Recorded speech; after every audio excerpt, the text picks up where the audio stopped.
it was really disappointing for me to see that was also here. And I noticed it more in the prairies, because whenever I go to other provinces, it's not as visual or as out loud. I'm not sure if the experience is the same, but here it was definitely a bit of a shock when I first moved here, just seeing how openly racist people were. And I was just like, well, I thought Canadians were nice, but apparently not. No. Welcome to The Scaries, brought to you by Race Her Coat. I'm Sky. And I'm Talitha. We are proudly broadcasting, as always, from Treaty 4 territory. And in each episode, we tackle the alarming, inconceivable, questionable, shocking, and scary statistics relating to, impacting, and intervening with the lives of women and girls worldwide. You'll hear the scary truth, take away tools and tips, and learn about what you can do about it. And really, The Scaries is a opportunity to raise awareness, share resources, and use our voices as women and supporters of women to make some real change. We'd also like to note that the views expressed in this podcast are solely our own. It's for entertainment purposes only. And we will be sharing some statistics that could be triggering to you, so please listen with caution. As straight, cisgender, white, able-bodied settler women, we are aware of the privilege that we have, and we want to use this platform to spread awareness about the scary reality that women from around the world face in different life situations. And why? Because nothing is scarier than being a woman.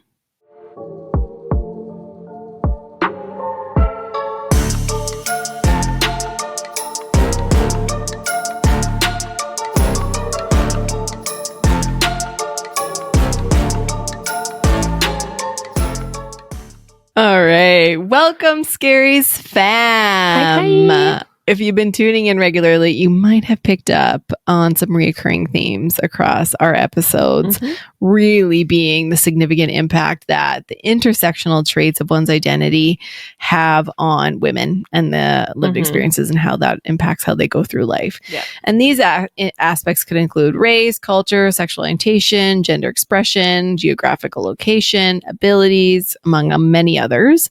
And they're really the facets that contribute to heightened levels of inequality and present additional challenges, many more additional challenges for women who have those aspects in their lives. So for today's episode, we will be digging into one area of this a bit more. And we'll be sharing some statistics and hearing some personal lived experiences and stories from a guest, specifically about the disproportionate challenges that immigrant and migrant women face compared to Canadian-born people. So living in Canada, we count ourselves very lucky that Canada is a diverse and multicultural country that fundamentally values and celebrates diversity. And women from different cultural and ethnic backgrounds can find support and community in Canada's diverse cultural landscapes, and many organizations and initiatives exist to promote equity and inclusion. Of course, there's still a lot to achieve, and today we are going to discuss some of the current statistics, facts, and trends related to immigrant women in Canada in 2024. Across the board, our research tells us that immigrant women, regardless of where they come from, often face unique challenges as they navigate new cultures, languages, and societal norms. These challenges are compounded by various factors, including discrimination, poverty, violence, economic disparities, difficulty entering the workforce, and limited resource access. So let's take a closer look at some of the sobering statistics that shed light on the realities immigrant women encounter. Take it away, Sky. Will do. Okay, so first, as always, we're going to go through some different definitions so we're on the same page. So what is the difference between a migrant and an immigrant? The word migrant refers to someone who moves to other places in search of work or better living conditions, often for a shorter period of time. So they're not always here to stay. The word immigrant refers to those who have moved to foreign countries permanently for work or for better living conditions. In Canada, a migrant is often narrowly applied to foreign workers without permanent residency status. So that's the big difference. One's permanent, one's not necessarily, whether or not they want it because they don't have status or, they haven't attained that yet. I 1000% use those like interchangeably. Me before. too. I was like, this is news for all of us. Yeah. So technically all non-Indigenous Canadians are immigrants or descendants of immigrants. Yet the terms migrant and immigrant are often equated with racialized minorities and oftentimes used to promote fear and distrust of others who are different. Immigration policies also defines desirable versus undesirable immigrants. Historically, white, Protestant, British applicants were preferred. Classic. Thankfully, these policies that were obviously discriminatory were abandoned when Canada adopted a points-based system in the 1960s. So if we look back 100 years ago, about 38.7% of immigrants were women and girls. And this rose to 52.3% by 2011. And the numbers of women and girls migrating from European countries has decreased over the last few decades. However, the number of women and girls from Asia, the Middle East, and Africa has increased. Oh, that's great. Yeah. There are two other concepts that we need to define to set the stage for immigrating into the United States or Canada specifically. So it's melting pot versus multiculturalism. Immigrant women arriving in Canada or the United States often grapple with a profound conflict. It's the pressure to choose between assimilating into a dominant culture or preserving their own heritage. And this dilemma arises from the complex interplay of societal expectations, family dynamics, and personal identity. The concepts of the melting pot, quote unquote, in the United States and multiculturalism in Canada reflect different approaches to managing diversity and fostering national identity. The United States has historically been described as a melting pot where immigrants from diverse backgrounds are expected to assimilate into a singular American identity. This metaphor suggests that immigrants' cultural experiences and differences are expected to blend together, often resulting in a homogenized national culture. In the melting pot model, there's an emphasis on adopting a common language, English, cultural practices, and values as a means of integration. While diversity is acknowledged, the emphasis is on unity through assimilation. On the other hand, Canada has adopted a policy of multiculturalism, which recognizes and celebrates the cultural diversity within the country. Unlike the melting pot model, multiculturalism promotes the coexistence of different cultural groups while allowing individuals to maintain their distinct identities, languages, and traditions. In Canada, multiculturalism is enshrined in the Canadian Multiculturalism Act of 1988, which affirms the importance of preserving and enhancing cultural diversity as a fundamental characteristic of Canadian identity. Rather than assimilation, the emphasis in Canada is on inclusion, acceptance, and accommodation of various cultural backgrounds. However, that doesn't mean it goes without its challenges. And assimilation can provide chances for jobs, education, fitting into society. However, it may mean giving up one's cultural identity, language, traditions, leading to feeling disconnected from one's roots and a sense of not belonging. On the other hand, immigrant women might strongly want to keep their cultural heritage alive for the next generation. Rightfully so. Yep. Their cultural identity is a source of pride and family ties. Yet this can clash with the pressure to fit into the norms of the new society. They might face discrimination and stereotypes if they keep visible signs of their culture, like traditional clothes and language, or, maybe they just go about different things differently, maybe not celebrating certain holidays that we all celebrate. So there's lots of things that can cause stereotypes or biases to come out. And additionally, the fear of being seen as different or facing criticism from their community or for adopting Western values adds another layer of complexity. So you're damned if you do, you're damned if you don't. Honestly. Immigrant women often find themselves torn between wanting to belong and staying true to their roots, trying to balance assimilation and preserving their culture as they integrate into society. So since we're Canadian and share a lot of information from the Canadian context, that's where we will keep a lot of the stats today. So why come to Canada? Why immigrate? Immigrant women are diverse and come to Canada for many reasons. So push factors, quote unquote, such as dangerous situations like war and famine, and pull factors like employment and education opportunities play a role. Some immigrants have family in Canada who can sponsor them. Others have no ties but want to establish new lives, networks, and enterprises. Despite these differences, immigrant women share many struggles and the desire to improve their conditions. Regardless of what brings them, immigrant women enhance Canada socially, politically, and economically, and yet they face a lot of systemic discrimination.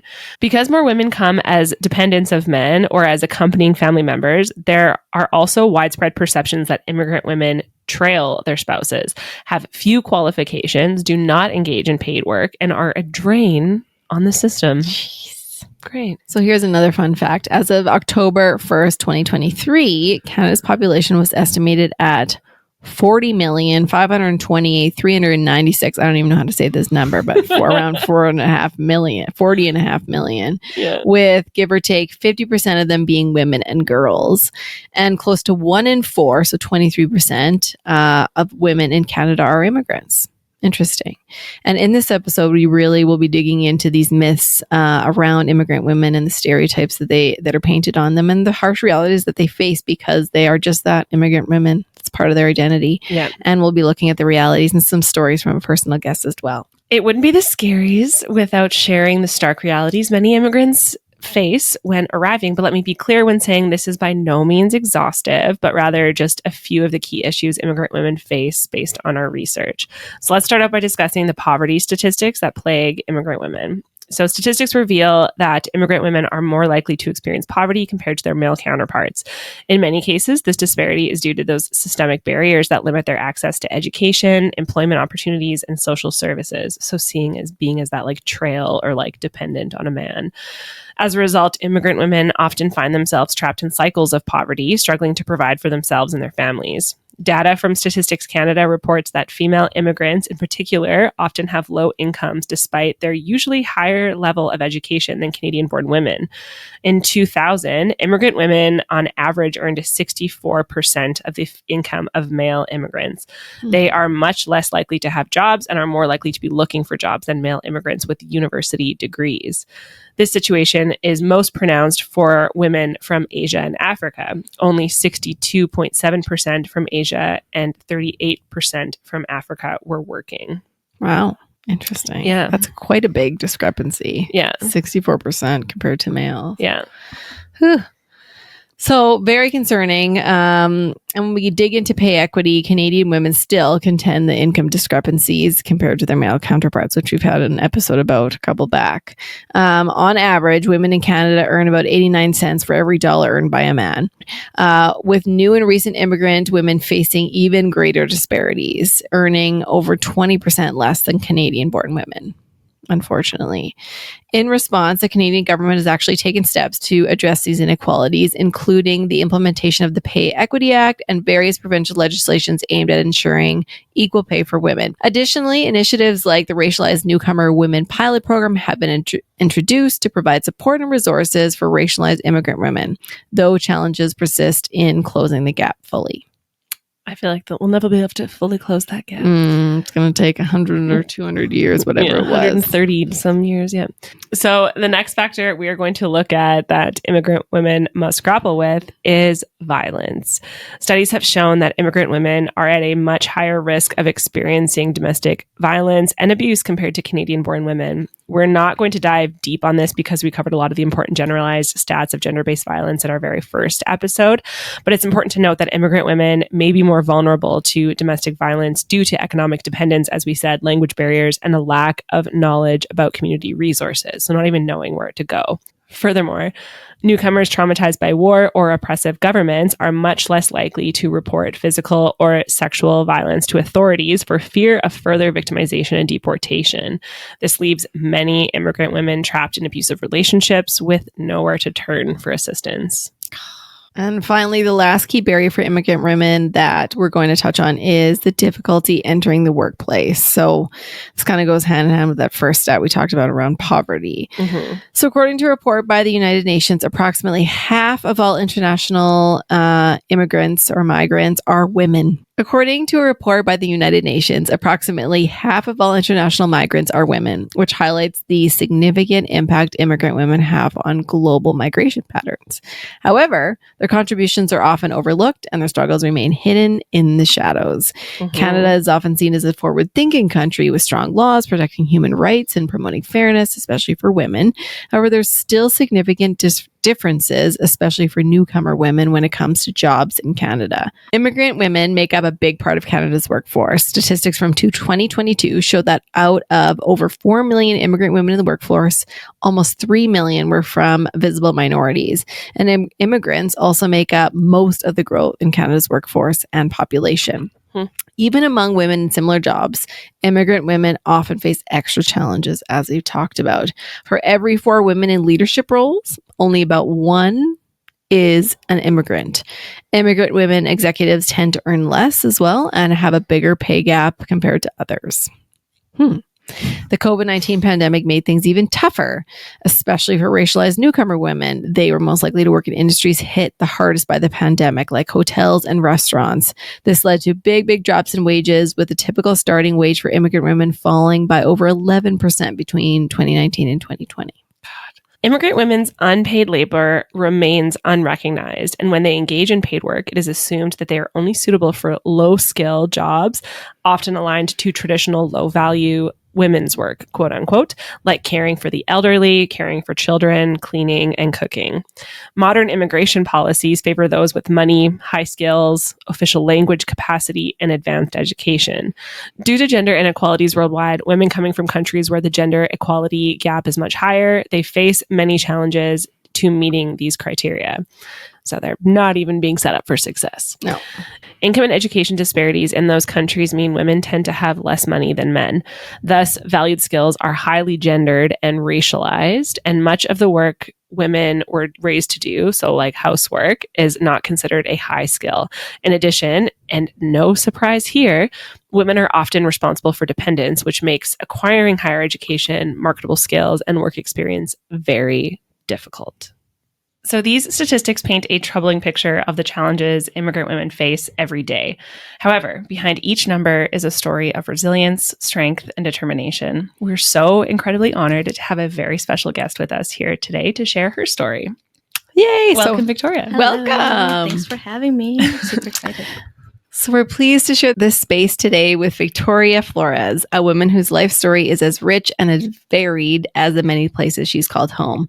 She was born in Bolivia, and her early years were a series of new beginnings, moving from one city to another, which taught her resilience and adaptability from a young age. By the time she was 16, she had already lived in 5 different cities and attended 9 schools. Wowza. Yeah. Her move to Canada at 16 marked the beginning of her longest stay in one place. She is inspired by her mother's community work in Bolivia and pursued political science and sociology at the University of Regina. And Victoria's professional life reflects her commitment to fostering a welcoming community. From her initial role at the Regina Food Bank in their employment training program to her work at the Regina Open Door Society, where she began as a job developer, and she's now in the communications manager role, Victoria has dedicated over a decade in the nonprofit sector, much of it working with newcomers to Regina and witnessing the stories and experiences of newcomers and refugees. So alongside her professional commitments, she chairs the Heritage Community Association, volunteers with the Regina Sexual Assault Hotline, and contributes to community projects through various consultations. And in her leisure time, if she's not busy enough, she enjoys biking, cross-country skiing, partner acrobatics, very cool, and gardening. So thank you again, Victoria. That's got to be so cool. Thank you for joining us. Thank you. Thank you so much for having me. Mm-hmm. You have to see Victoria do her partner acrobatics because it's very cool. I've just seen it on social media, and I'm like, my body does not. Is that a class? Like, is that an online thing?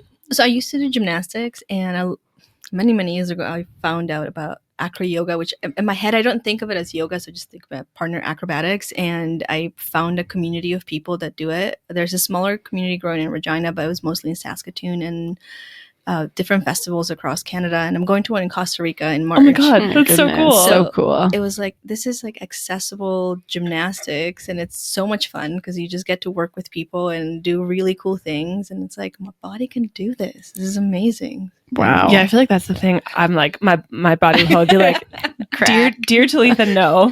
Stop this now. You could do it. You could do it. There's many rules.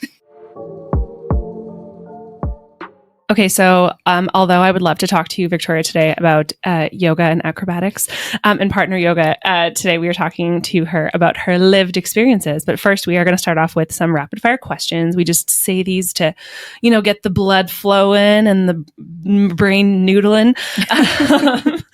Okay, first one, Victoria, best piece of advice you've ever received?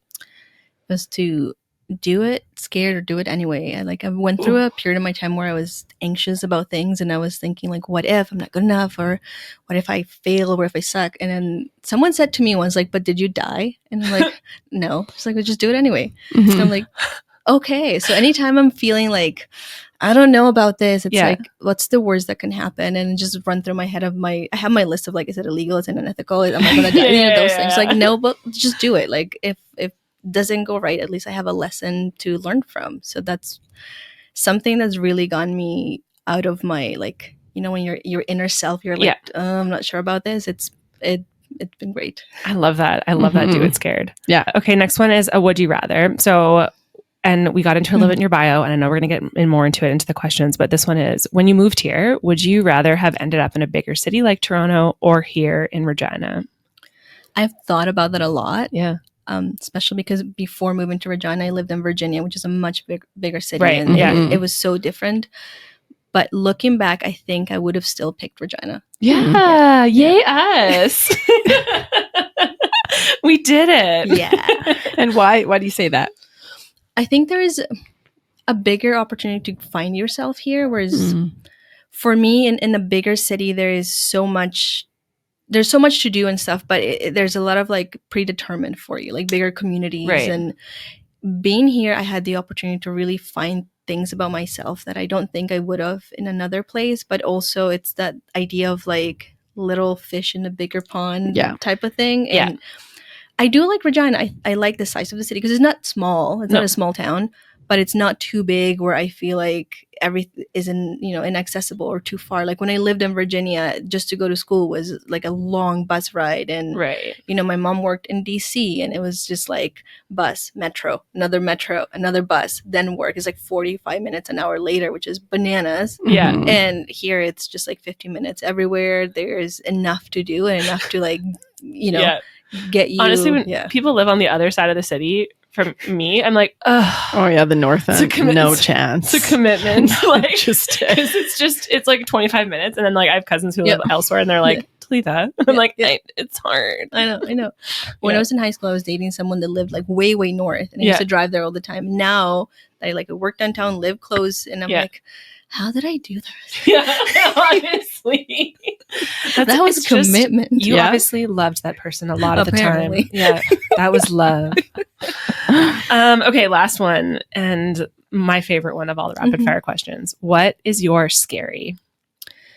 I think apathy. I think when people see things that are going wrong in the world and it's like, not my problem, I can't do anything about it. And when you have a world full of that, then you have a world full of people who are not making community better.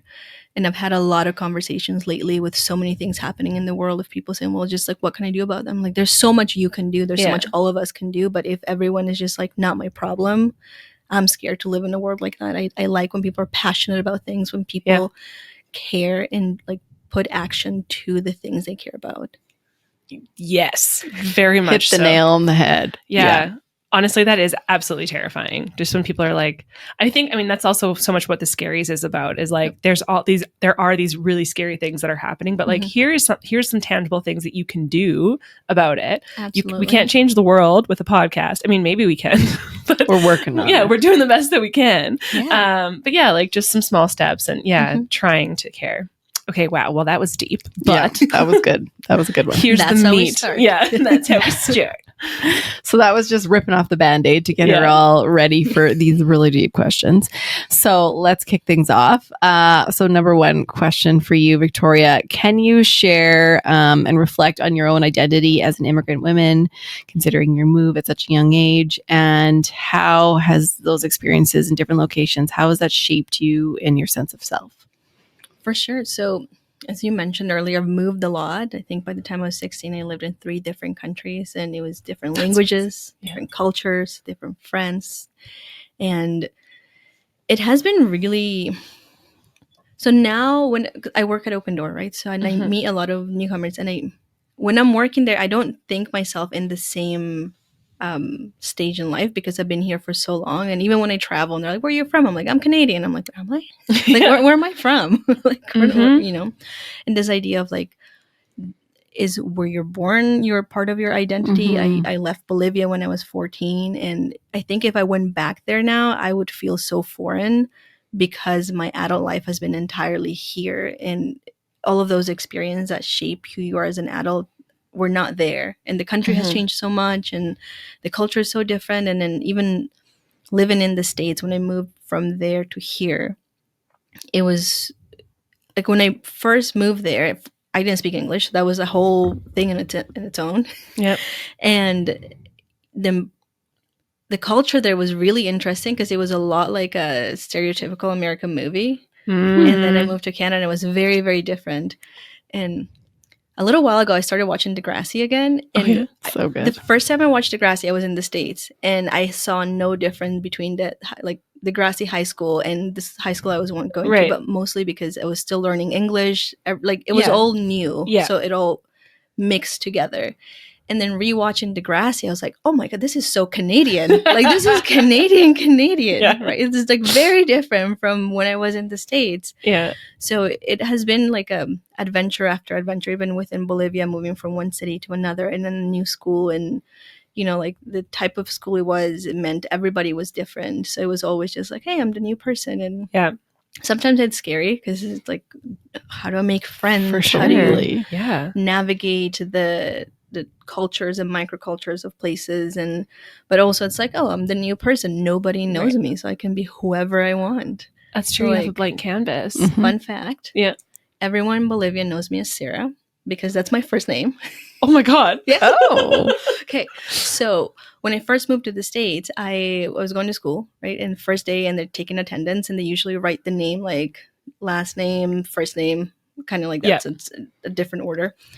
And I have like 2 first name, middle name, and 2 last names. So I think the teacher just panicked because he saw all these names on this thing, and he's like trying to find. And Sarah is common, I don't know, but like Victoria was the last one there. So he's like, Victoria. I'm like, I guess that's me. I was like, I can be Victoria. I want to be Victoria from now. Oh my God. So I love that. Yeah. So in Bolivia, like nobody would know me as Victoria. But here, anytime someone hears Sarah, they're like, who's Sarah? I'm like, that's me. Like, no, you're not. And I'm like, yes, I am. You're so not a Sarah in my eyes. That's so funny. I love that. Just like a side question, because I've heard this from a few different immigrant women specifically, and it's when they are a visual minority, and they come to Canada at like a teenage or even just as an adult, and then they go back to their home country, and they're like, I don't fit in because I'm othered here, I'm othered there. Like, have you experienced that, and what is that like? I haven't gone back to Bolivia since I left, but I have that fear. Yeah. And even like anytime I went to the States, because there's a much larger Hispanic community, it feels very different. When I moved here, there wasn't anybody that spoke Spanish. So I only spoke Spanglish with my dad. And it was great for learning English. I learned English a lot faster than I would have in the States. But at the same time, my Spanish got stuck at like a grade level. So if you ask me to write something, you know, like an academic piece in Spanish, I'd be like, I can't. Oh my gosh, yeah. Right? Yeah. But so even thinking about going back makes me nervous because it's like I didn't grow up there after 14. Right. Like, and everything is so different. Like your life as a child and teenager and your life as like a older teenager and an adult are very different. And so I have that fear, even, you know, like how would I navigate an adult life there? Or just like, even when I talk to people, I feel like, do I sound right? Right. Yeah. And like the fact that, you know, like you're born, your birth certificate is there or wherever. But then you feel like you don't fit in because so you're like, you should be viewed as like, you've experienced so much, and like you have this wonderful mosaic of like experiences, cultural experiences, but instead from what I've heard, and obviously never experienced it myself, but that it's like very othered. you had mentioned how contemplating how your life might be different if you had moved to a larger city in Canada or had a different initial circle of friends upon arrival. Can you elaborate on those thoughts and how they relate to your sense of belonging? Sure. So when I first moved here, my dad, because I moved with my dad, and he took me to Indian Head. And I moved from Virginia, and my school had like 4,000 kids. Oh my God. And it was huge. Like, it wasn't even a city. It was like a county and a bunch of other counties, and just like, it was just huge suburbs. So yeah, when I first moved here, it was a tiny town. And I was like, what am I doing here? Like, what is happening? And, you know, he had a bed and breakfast there, and I was like, absolutely, there's no way I'm going to live. Absolutely not. Like, you cannot do this to me. And so I was like, okay, we'll move to Regina. So I moved here, and it was better. But again, it was very, very different. And it was all new over new, right? Like, I just lived in the States for a year and a half. So I had that experience. And then suddenly I'm here in Canada, and it's like, okay, this is new too. And it's kind of similar, but still it's different. And like, people are different. The city itself is different because it's not a bunch of collection of suburbs. And so it was an interesting way to get acclimated to a newer city. But it was great. I really liked it. I grew up here, graduated high school here, went to university here. But I have friends that I still am in contact with in the States, and they've moved different places, and some have moved to Canada, to larger cities, and their lives are completely different, right? Not in a good or bad way, just different. And I often wonder, like, what if I would have been to Montreal or Toronto, or, you know, where there are larger communities of people from different Latin American countries, like, would have done something different with my life? Would I be more involved with those communities? Would I have probably gone back to Bolivia sooner? Like, what would life be like? Because I feel like your community has such a huge impact in who you are as a person and what you end up doing, good or bad. So, you know, here I felt like I could just build whatever my interpretation of, you know, what a life is. Right. And it didn't have a lot of influences from, you know, a lot of people from Bolivian community or Latin American community. But I often wonder, like, what if I was in Toronto, which is a much larger place, and like, would that be different? And not good or bad, but just different. And how would that impact who I am today? Yeah, I think that, and I mean, we've talked about the like melting pot versus multiculturalism. And while I think that Regina does the best that we can to be very multicultural, it can be very melting pot-y in that there's not large communities of different immigrants, if that makes sense. Like, there are large communities, but from certain places, definitely you see it, and you see it, right? But like, to my knowledge, there are about 7 Bolivian people in this city. Wow. Yeah. Know that every single one of them. And they all find each other eventually. Right. There might be more, but like, I've only, and I've always asked, and usually you will find like Facebook groups for certain communities and that kind of thing, but nothing here. And again, when I first moved here, I didn't even meet anybody who spoke Spanish for a long time, which was really weird. Yeah. So, and the first time I saw I think I heard somebody in a store, and I'm like, hello? You talking to me? Yeah. Hola. I love that. Yeah, that would be so like shell shocking to go from, even I've never been to Virginia, but I imagine it's definitely, there's a larger community there. Much larger, for sure.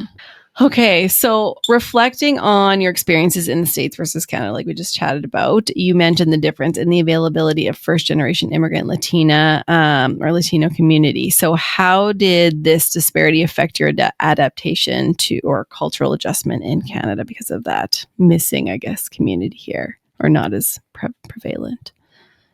I think it often made it feel like some things feel foreign. It feels like there's an expectation that I should know these things, or people assume that I'm familiar with things related to, and again, it's really tough because living in Bolivia, which is in South America, and then meeting a lot of people, like people from Central America in the States, you realize how much different there is. And you know, like, there's different languages and cultures, and you know, it's all different countries.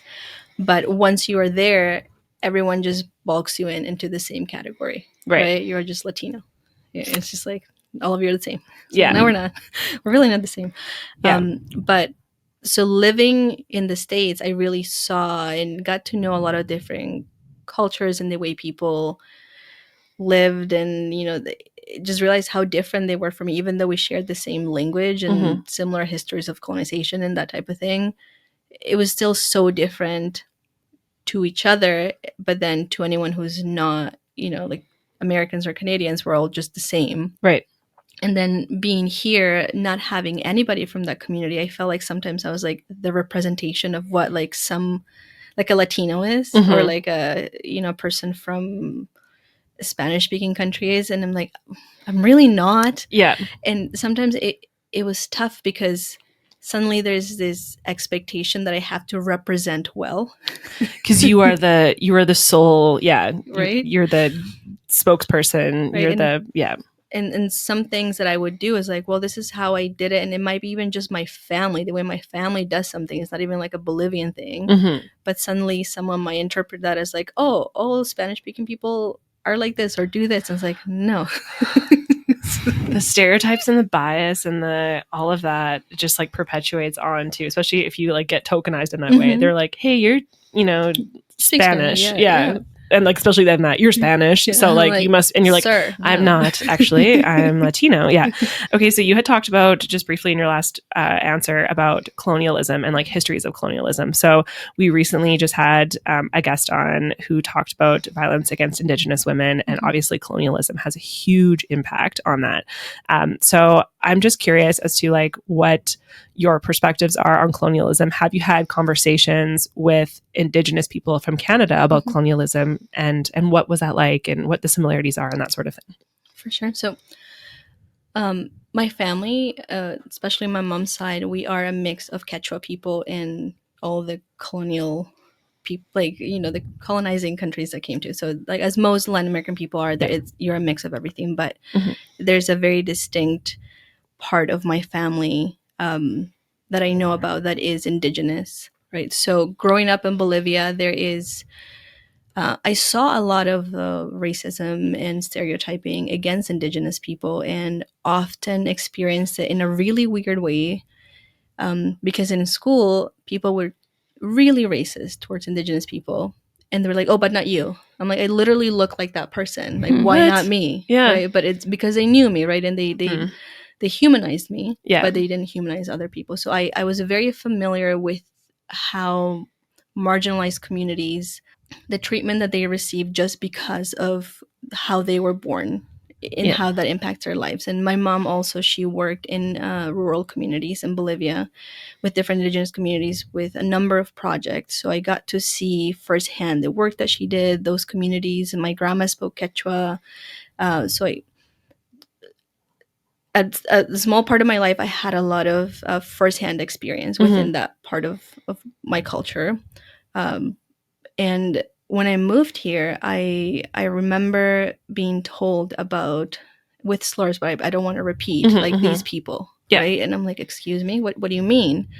Right? And it would be flashbacks to being back in Bolivia, where people being racist towards Indigenous people there. And I'm like, oh, so you guys got colonized too.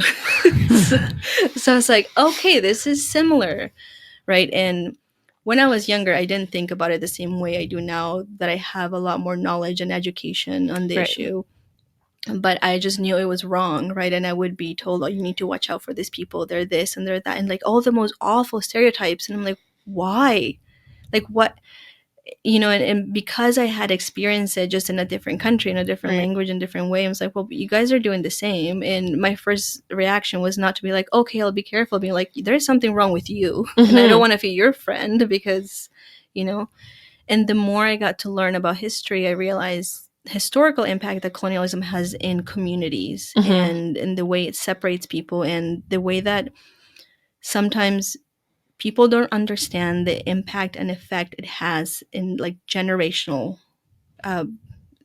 issues. And because they're not able to understand that, they just are so surface level about what they're uncomfortable with. And it was really disappointing for me to see that was also here, and I notice it more in the prairies because whenever I go to other provinces, it's not as visual or as out loud. I'm not sure if the experience is the same, but here it was definitely a bit of a shock when I first moved here, just seeing how openly racist people were. And I was just like, well, I thought Canadians were nice, but apparently not. No. I mean, it's nice to have how people think about us, but like the history is not nice, and the experiences are not nice. That's for sure. Thank you for sharing that. Yeah. So you mentioned feeling pressure to conform to certain expectations as a newcomer, including the idea to be the right kind of immigrant. Can you discuss how this notion has influenced your journey and interactions within your community? Here at the beginning, not so much, but I remember being in the States and there's a lot of rhetoric about immigrants and immigrants are taking your jobs and like all these terrible things. And I always felt this like, I'm not taking your job. I'm like, I don't want your job. I don't want to work. You're like, first of all, I'm 14, so get over it. Yeah. But so, that was already in my mind, right? Like being in North America. And so in a way I felt like, okay, well, I have to prove that I'm like good and I'm valuable, and I think we all add value in some way and we all want to prove our value. And there's nothing wrong with it, but I always felt like, okay, how do I demonstrate that my place here is earned and no one should question my being here and that I'm contributing and I'm like a good contributing member to society, which is a good thing. But the fact that I always thought about that as like, okay, am I doing this right? Or like, am I doing enough? Or, like even with, I don't know, being in school and people, like teenagers being teenagers and me being terrified. I'm like, well, no, because then they're just going to think like every other immigrant kid's like me if I do something wrong. And, it's like, I feel like, and I've had the same conversation with a lot of other people who are immigrants as well about like really taking on that burden of making sure that you don't do something wrong that gets like blanketed over everybody. And the more I reflect on that is like, should that really be my job as a teenager to just really ponder on that so much? Yeah, and that's a heavy weight to bear. Totally. Yeah. And in a way, it's like, it's a good incentive to like do great things and really achieve a lot. But at the same time, it's like, it was a lot of stress I did not need. Yeah. So that is a lot of pressure for a young person that you definitely don't need to take on. Yeah. How do you navigate the tension between assimilation and preserving your cultural heritage in your daily life as an immigrant woman here? Making a lot of food. No, I'm kidding. I think because I moved here so young, I feel like my identity is such a mix, and even just talking to my family and like what is their identity and how similar is it to mine, like I'm often not sure if I'm like, have I preserved enough? And again, not having gone back and even being in such smaller communities, like I don't even think I have any friends that are like from any Latin American country that are just like close friends that we can like, oh, hey, we do this, or like I know people and it's great to connect with them and talk about different traditions or like joke or that kind of thing. But it's definitely been a hard part being so isolated from people that I would say would have similar cultures or similar traditions. And I think it's just with my parents, right? Just like around the holidays or like certain foods that we eat at certain, times of the year or like those kinds of things. But outside of that, it's been really a desert of like cultural sharing. And I don't see it as a bad thing necessarily because it wasn't taken away from me. It's just it wasn't there, and I can choose to do more to be more close to it. But it doesn't feel like I'm missing something necessarily, right. But it's something that I could have more of, but it's not the end of the world if I'm missing a little bit of it. Right. That makes sense. Yep. For those who don't know, Regina Open Door Society, we will put a link in the show notes so you can go check them out and donate and get involved and all that sort of thing. But in your role there, what are some common challenges you observe among immigrant women regarding integration and acceptance into Canadian society? I think there's, I often get asked, especially because I'm in the communications role there in interviews, like, tell me about the immigrants. And And it's so blatant. Just tell me about all of the immigrants. Right? Because they'll be like, what do newcomers think about this? It's like, well, I mean, certain newcomers think this way, and certain think that way, because everybody is different and they have different experiences. And I think what I've learned, that's one of those things that they all come with such different lived experiences impacted by their age, their culture, their religion, their socioeconomic status, and also the reason why they moved to Canada. Right. Because someone who came here as a refugee who had no choice, they were just saying, you're going here and you're sent to a country, and someone picks you up at the airport. Their lived experience is so much different than someone that said, like, hey, Canada looks cool, I should move there. And they make a conscious decision to immigrate here. Yeah. So their experience is also much, much different. And I think the constant, though, that I think would be common among everybody is that they all want to just find home and find a place here and find a community and feel like they belong, whether it's, in their small circle or in the community as a whole. And I think everyone tries to do that in their own way. And what I really enjoy about my role is connecting to other community organizations or to people to make people feel that welcoming spirit, right? And just because I've been there and it was a long time ago, but I've been that new person there. I'm like, okay, like, where do I go? What do I do? Does life work here? And I know how stressful that can be. And I can't even imagine how stressful that would be if you're here with a family and you have to figure that out not only for yourself, but for your entire family. Right. So it's just an added stress. And I think for the most part, people are just, try to have a positive outlook and try to figure things out as they can. And whenever they're able to find, whether it's a friend or a community organization or people within their community to show them the ropes, makes a huge difference in their experience of feeling like they belong in a place. Yeah. And obviously people are coming with different experiences. And as we've already kind of gone over, there's a lot of different reasons why people come to Canada or the States or wherever they immigrate to. So working at the Regina Open Door Society, you've likely encountered a diverse range of experiences among migrant women. So how do you see the intersection of their identities influencing their experiences? I think it often impacts how they're able to settle and feel at home. In sometimes I've met women who have a lot of community support. They have a lot of support at home. They feel confident in either getting a job or an education and making friends. So they have a really, I don't want to say easy, but a much easier time feeling like this is their community and getting settled and establishing a life here. And especially when things are like their lived experience is similar to what it would have been like here, right? Like if the country they came from is similar enough to Canada, the religion, the culture, those kinds of things. But there are, in instances where, there might be issues of domestic violence, or they might not have support at home, or their language level is really low. It can be really isolating for women especially, right? Because usually, even if they have a family, sometimes, the dad's working and the kids are at school, and then mom's like either at home or trying to find a job or, doing whatever she can. But there's a lot of isolation because it's, certain things are expected of her. And especially when there are things like language level or language barriers or cultural religious barriers to connecting with other communities.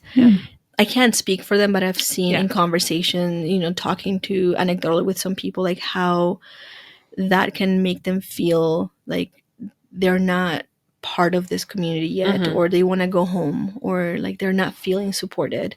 And it's really tough to, especially in cases of domestic violence or in cases where, the religious practices are so different, and it's not necessarily right or wrong, but they're so different from here that, somebody that she might be telling some issues that she's having, they can't relate, and the advice they have, just doesn't really make sense to them. Right?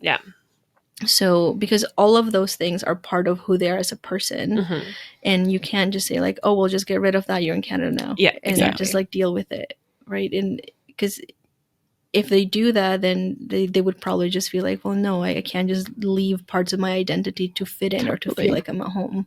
Well, and it's like, I think that's, again, that whole part about the multiculturalism of Canada is that that's who we are. It's like, you can be exactly who you are and also be a part of a community. Absolutely. Yeah. Considering the varied cultural communities present in Canada, how do you perceive the impact of having a larger cultural community on the identity formation of immigrant women? I think having people around you that have similar experiences make a huge difference on whether you can keep traditions and feel connected to people faster. For example, we've had large arrivals of Afghan refugees, right? And within those arrivals, many people, as soon as they come here, they're here for a little bit and then they will move to Toronto or Calgary or like larger cities.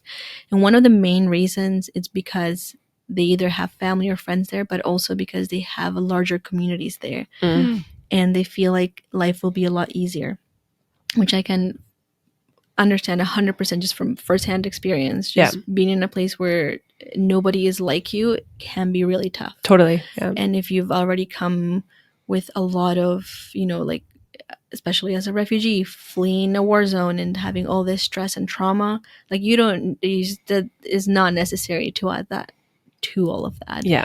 So I think having people around you that you can relate to without having to build those relationships, there's just a common ground that we all, whether it's language, culture, anything like that, is like, okay, I get you. Like you and I, okay, same, we can relate.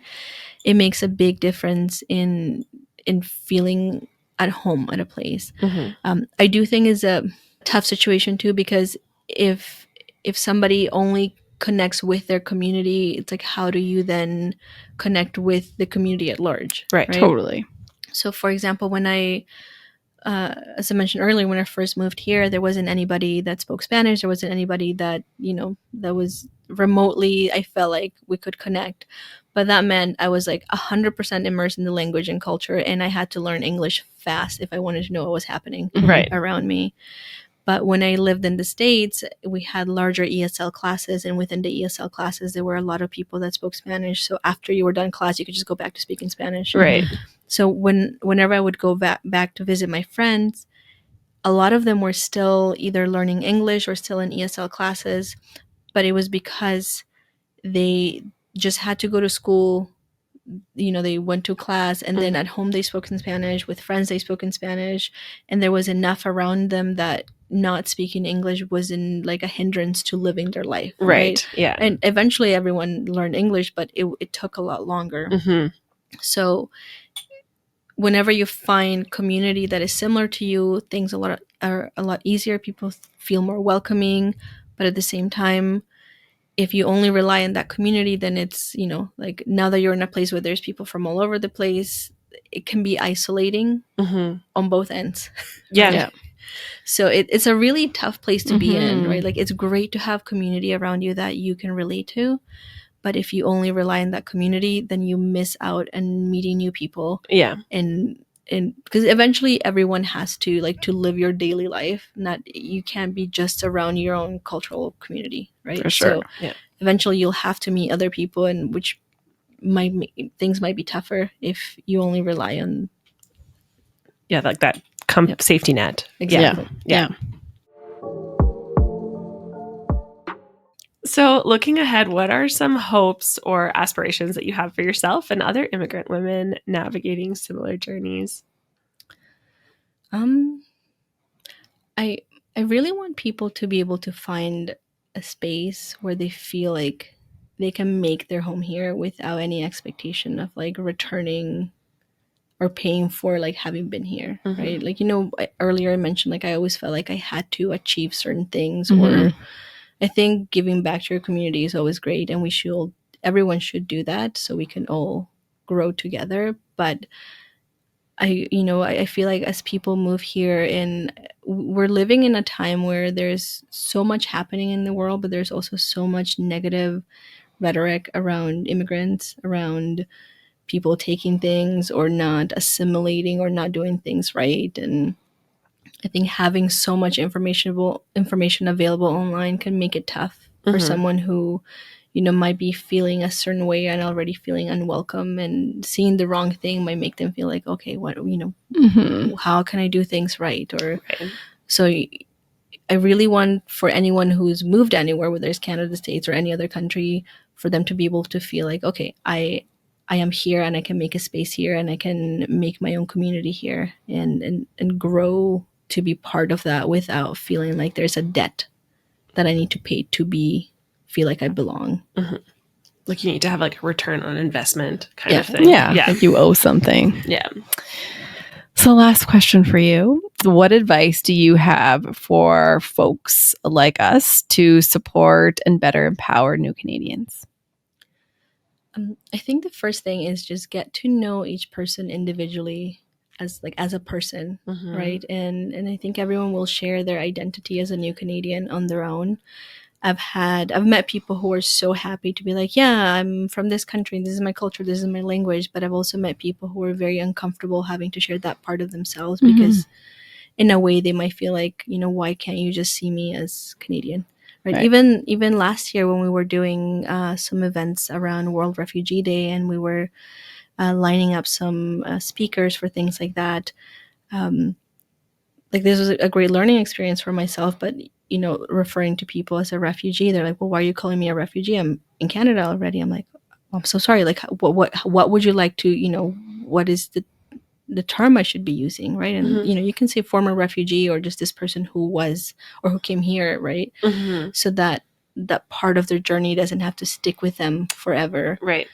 And I think meeting people and letting them kind of lead like who they want to share of themselves to you, and just celebrating those parts, and then you eventually, like, once you're comfortable with anybody, you can learn other things for sure. But I think being open to being uncomfortable also, right? Because sometimes you might meet somebody who does things completely different, and in some cases, like, I do think some cultural religious things, like I know you guys had a show about female genital mutilation earlier, which if someone were to share that, I'd absolutely be like, no, that's wrong. Like, I don't care what you say.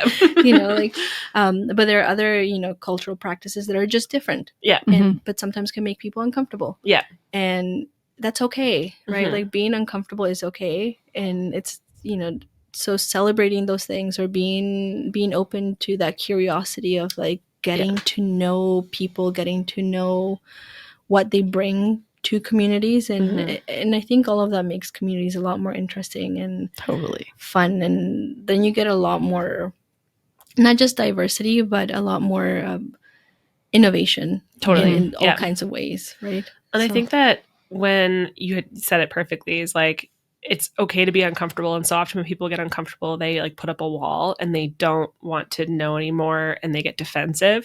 But if you are uncomfortable, like, lean into that curiosity and ask questions, because oftentimes people are willing to share if you ask from a place of curiosity instead of like a place of try to tokenize them or like out them or whatever it is. Absolutely. Then instead of like, why would you do this, more like, oh, tell me more about this. Yes, exactly. Right? So because it's a very interesting place when you, as I mentioned earlier, when you suddenly become the representative of a thing.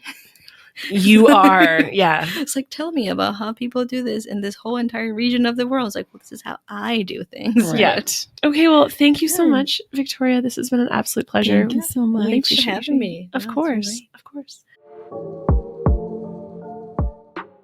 So we heard from Victoria. She had some really great tips on what we could do to support immigrant women and just all newcomers in general. And so what can we do? What can we take it from here to do? So supporting immigrant women and creating a safer, better, and more inclusive world, as always, involves individual actions, government policy changes, systematic changes. There's a number of things, but we can start somewhere. So from a political standpoint, immigration is a joint responsibility of the federal and provincial governments. The federal government used to take the lead, but this changed in recent decades with provinces taking a more active role in immigrant recruitment, selection, and settlement. Municipalities are also increasingly involved as tasks are handed down from higher to lower levels of government. And over the past several decades, economic immigration pathways have been expanded, while pathways for family members and refugees have been minimized. There have been efforts to balance economic priorities with family and humanitarian responses. Emphasis remains on attracting the best and the brightest immigrants. Which they talk about that is that brain drain is from outside countries. There's this brain drain where they are recruiting nurses and doctors and lawyers from other countries, and then now there's this drain of people who have all these skills in this country, and now you're leaving them worse off. Yeah, exactly. Yeah. And there has been a massive increase in temporary foreign workers as well, along with the rising concerns about the nature and the effects of temporary foreign worker programs. There's also been criticism of how Canada deals with its migrant caregivers. This has led to recent reform efforts, but they tend to be too little or too late. So what can and should our government do now? Well, some suggestions that we found were they need to balance family and humanitarian immigration streams with economic streams, regularly and consistently conduct gender-based analysis of immigration policies and programs, and reassess how immigration eligibility for women and men is determined, design more and better public engagement mechanisms that ensure the voices of immigrant women can be heard and acted upon, ensure immigrant women have access to community resources by increasing support to service providers and advocacy groups working with them. They could deliver practical support to immigrant women, such as safe, affordable housing, language training, and accessible and affordable childcare. And finally, they could tackle discrimination against immigrants and promote diversity, equity, and inclusion in general. Yeah. Some big things to tackle. Focus on the human and the people versus, yeah. I mean, obviously there's economic gains and the economy and but there's still people at the end of the day. Yeah. So taking it a bit closer to home, what can you do? What can you and I do? Well, here are a few to take into consideration, and we challenge you to commit to at least one over the next month, if you can. So, as always, you can start by educating yourself, listen to podcasts, listen to audiobooks, consume any type of thing. Take time to learn about the unique challenges faced by immigrants and especially immigrant women, and do better to understand their experiences and how you can support them. Next is to listen and amplify voices by sharing their stories, perspectives, and achievements. As always, be an ally to immigrant women by standing in solidarity with them, advocating for their rights, and speaking out against injustices. Use your privilege and platform to uplift the voices of immigrant women and work towards creating a more just and equitable society for all. Second last is to advocate for policy change and vote for people who promote the rights and well-being of immigrant women, including access to education, healthcare, legal support, and protection from discrimination and violence. And finally, but certainly not least, is combat discrimination and stereotypes against immigrant women and immigrants and anybody in your everyday interactions by standing up against xenophobic attitudes, racist language, and harmful stereotypes that perpetuate prejudice and marginalization. So that's what we have for you today, folks. Thank you so much. Yeah, it's a lot. And it always is, but that's why we do this, because there's not enough people talking about these things. Yeah, so exactly. We are.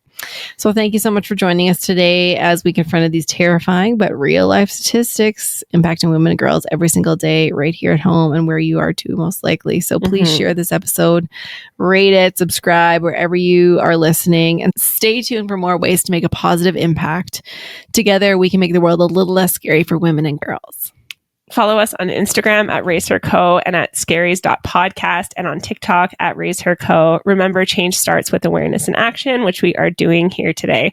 Thank you for being a part of the Scaries community and making this world a little less scary to exist as a woman. Bye.